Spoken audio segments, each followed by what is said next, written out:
Salve, salve galera, eu sou o Léo e hoje eu tô aqui pra mostrar pra vocês todos os livros que eu li no mês de janeiro. Em comparação ao ano passado, eu comecei o ano de 2017 muito bem com relação às minhas leituras. Ano passado aconteceram algumas coisinhas que acabaram me desanimando com relação às minhas leituras, mas esse ano eu decidi assim, não, vou começar com o pé direito. E no primeiro dia do ano tava eu lá, lendo o livro, e eu consegui terminar ele super rápido, então tem vários pra comentar no vídeo de hoje.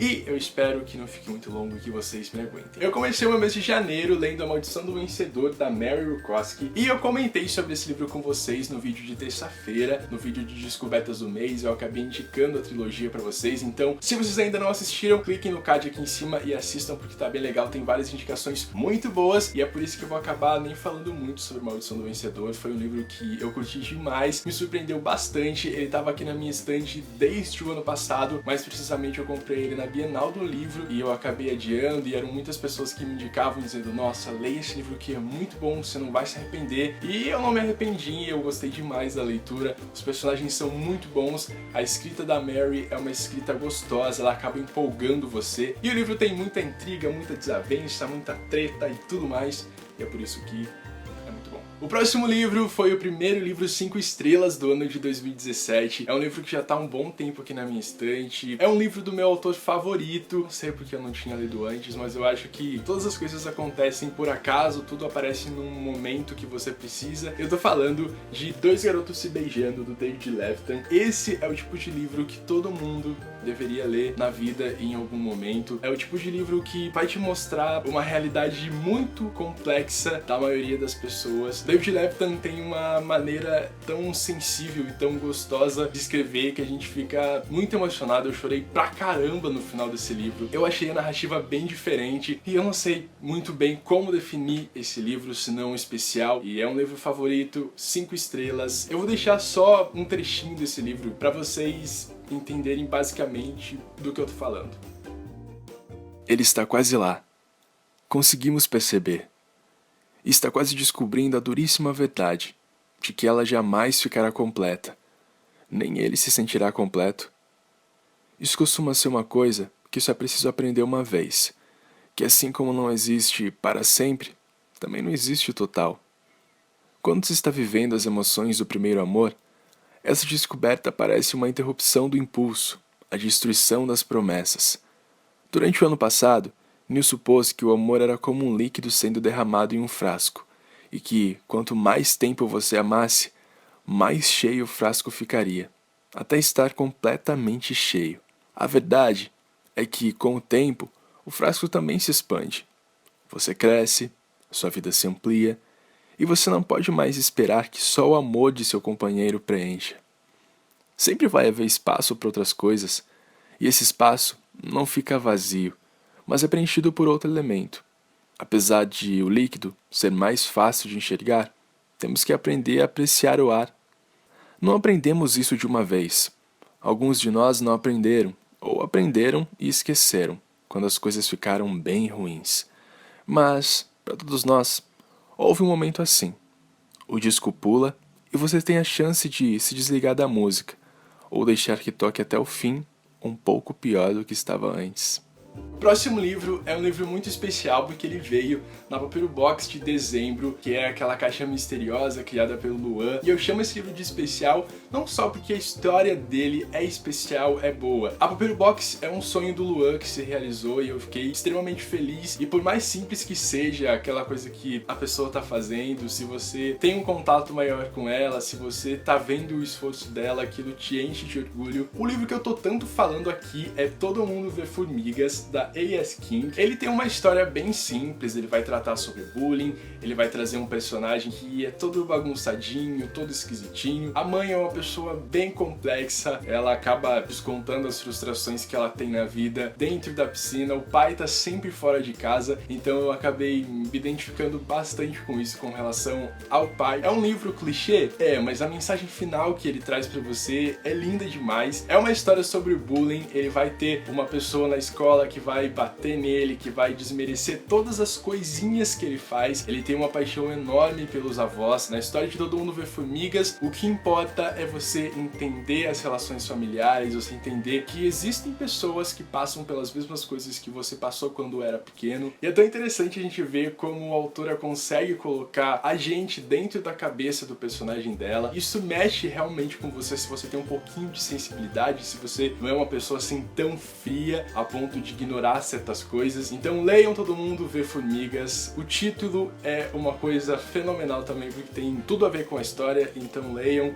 e se apaixonem como eu. Agora eu vou falar sobre um livro que eu tô esperando já tem algum tempo. Eu fiquei sabendo sobre ele lá na Bienal do Livro de São Paulo no ano passado, no encontro da editora seguinte. Eu tô falando de Juntando os Pedaços, da Jennifer Niven, e esse livro não é melhor do que Por Lugares Incríveis. Ele fica numa média aí, porque Por Lugares Incríveis é um livro assim que tá no topo da lista da minha vida, mas esse livro ganhou meu coração porque ele traz uma história de duas pessoas extremamente diferentes, uma garota gordinha, toda desajustada e que teve muitos problemas na infância, e também traz a história de um garoto que tem uma doença, ele não consegue reconhecer faces. A história desses dois personagens acabam se cruzando, sim, e além do Jack ter essa doença de não conseguir reconhecer as pessoas, que chama prosopagnósia, acho que é assim, mas pode não ser. Ele é um garoto negro, então em alguns momentos ele vai sofrer um pouco de racismo na história também. Então ver como essas pessoas são diferentes e ao mesmo tempo elas se completam